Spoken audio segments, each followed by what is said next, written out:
Barakallahu fiik barakallah. Ada syubhat yang mengatakan bahwa mushaf Al-Quran yang ada sekarang juga bid'ah. Karena pada zaman Rasulullah SAW mushaf Al-Quran tidak ada. Bagaimana menjawab syubhat tersebut?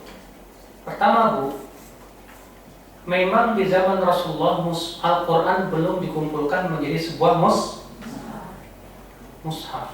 Tapi Bu, kaidah yang harus kita pahami, ini sebetulnya pembahasan nanti tentang masalah bid'ah ya, bahwa sesuatu yang tidak dilakukan oleh Rasulullah, sesuatu yang tidak dilakukan oleh Rasulullah tidak lepas dari 3 keadaan. Catatlah ibu baik-baik. Iya. Sesuatu yang tidak dilakukan Rasulullah SAW tidak lepas dari 3 keadaan. Yang pertama, Rasulullah tidak melakukan itu karena masih ada penghalangnya. Rasulullah SAW tidak melakukan perbuatan itu karena apa? Masih ada penghalangnya. Keadaan yang kedua, Rasulullah SAW tidak melakukan perbuatan itu karena belum ada pendorongnya. Belum ada apa? Pendorongnya. Keadaan yang ketiga, Rasulullah SAW tidak melakukan perbuatan itu sementara penghalangnya tidak ada, pendorongnya pun sudah ada. Penghalangnya tidak ada, pendorongnya sudah ada. Perhatikan 3 keadaan ini oleh ibu ya. Pertama, Rasulullah SAW meninggalkan suatu perbuatan karena masih ada penghalangnya. Penghalangnya untuk seperti apa? Banyak. Sekarang Bu ya, Rasulullah tidak mengumpulkan Al-Quran menjadi mushaf karena ada penghalang, tidak? Iya. Penghalangnya apa? Karena Al-Quran terus-menerus turun dan belum sempurna. Bahkan surat yang pertama, yang terakhir turun itu beberapa hari sebelum Rasulullah meninggal dunia. Allah berfirman, "Idza jaa nasrullahi wal fath wa ra'aitan nasa yadkhuluna fi dinillahi afwaja fasabbih bihamdi rabbika wastaghfirhu innahu kana tawwaba." Itu turun beberapa hari sebelum Rasulullah meninggal dunia. Maka karena Al-Quran belum selesai turun semuanya, sehingga ada penghalang Rasulullah untuk mengumpulkan Al-Quran menjadi mushaf. Maka keadaan yang pertama seperti ini, kata para ulama, kalau penghalangnya sudah hilang, dan sangat besar maslahatnya untuk dilakukan, maka boleh dilakukan dan tidak termasuk bid'ah. Contoh lagi yang pertama ini apa? Dulu Rasulullah waktu hidup sholat tarawih cuma 3 malam. Setelah itu beliau tidak sholat tarawih bersama lagi, berjamaah. Kenapa? Karena ada penghalangnya. Apa itu? Karena takut diwajibkan atas umatnya. Nah, ketika di zaman Umar tidak mungkin lagi diwajibkan. Kenapa? Karena syariat sudah selesai, wahyu tidak lagi turun. Dan sementara ini masalahnya besar sekali, maka Umar pun mengumpulkan orang-orang tarawih. Bagaimana akan dikatakan bid'ah? Karena Rasulullah meninggalkan itu. Kenapa? Karena masih ada penghalangnya. Maka ketika penghalangnya sudah tidak ada dan maslahat mengharuskan demikian, maka itu boleh dan tidak termasuk bid'ah. Di dalam syariat Islam itu disebut dengan maslahat mursalah. Keadaan yang kedua, Rasulullah meninggalkan suatu perbuatan karena belum ada pendorongnya. Contohnya, di zaman Rasulullah belum ada yang disebut dengan ilmu nahwu, ilmu sorof. Kenapa? Ya belum ada pendorongnya. Ngapain Rasulullah ngajarin nahwu sorof? Orang para sahabat semuanya fasih bahasa Arabnya. Ya. Mereka tidak butuh ilmu nahwu, ilmu sorof. Kenapa di zaman Rasulullah tidak ada ilmu hadis? Ngapain ilmu hadis? Hadis itu kan yang dibahas sanad. Di zaman Rasulullah nggak perlu sanad, langsung kembali kepada Rasulullah SAW. Kenapa belum ada ilmu usul fikih? Buat apa Rasulullah mengajarkan usul fikih? Karena usul fikih itu adalah pembahasan yang berhubungan dengan redaksi perkataan bahasa Arab dan para sahabat jago-jagonya dalam masalah itu. Berarti belum ada pendorongnya. Nah, ketika Rasulullah meninggal dunia, lalu banyak orang masuk Islam dari orang-orang yang non-Arab. Akhirnya mereka tidak paham bahasa Arab. Akhirnya mereka salah dalam membaca Al-Quran. Maka merasa perlu para ulama, para sahabat untuk membuat dan meletakkan kaidah-kaidah bahasa Arab. Iya.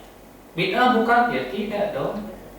Tapi ini masalah mursalah dalam rangka menjaga Al-Quran dan hadis Nabi Sallallahu Alaihi Wasallam. Kenapa Rasul tidak lakukan? Karena belum ada pendorongnya. Iya. Adapun yang ketiga, apa itu yang ketiga? Rasulullah SAW tidak melakukannya, padahal penghalangnya tidak ada. Pendorongnya pun sudah. Nah, ini yang dikatakan kalau kita melakukannya berarti bisa bid'ah jatuhnya. Contohnya, Rasulullah SAW kata Anas bin Malik, kalau sholat Idul Fitri dan Idul Adha tidak adzan dan tidak qomat. Padahal Rasulullah mampu nggak menyuruh Bilal untuk adzan dan qomat? Mampu. Pendorongnya ada tidak? Ada. Dalam rangka apa? Memanggil orang. Tapi kalau Rasulullah tidak lakukan, itu menunjukkan tidak disyariatkan. Itu menunjukkan tidak disyariatkan. Iya. Demikian pula Rasulullah mampu tidak untuk menyuruh para sahabatnya merayakan ulang tahun beliau? Mampu. Pendorongnya ada tidak? Ada, dalam rangka mencintai Rasul. Tapi apakah Rasulullah merayakannya? Para sahabat merayakannya? Itu menunjukkan tidak disyariatkan.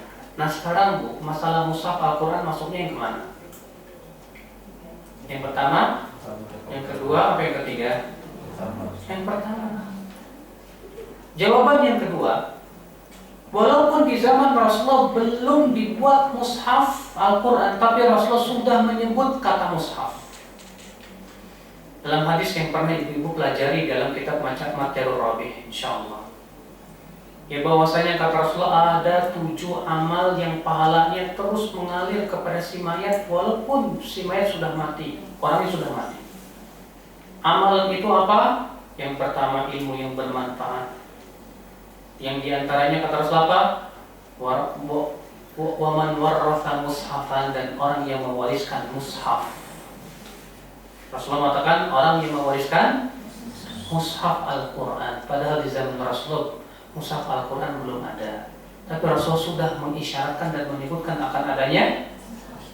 Bahkan disebutkan dalam satu hadis lain yang biasa Syekh Albani, Rasulullah memberikan targhib untuk membaca Al-Quran dengan mushaf, di mana Rasulullah mengatakan siapa yang ingin diberikan manisnya iman, hendaklah yang membaca mushaf Al-Quran.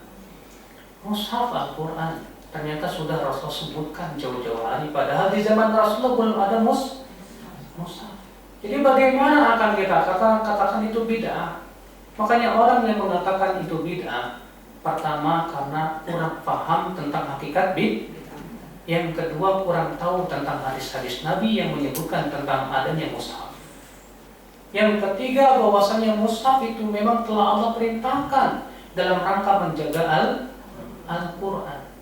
Allah berfirman, inna nahnu nazzalna dzikra wa inna lahu lahafizun.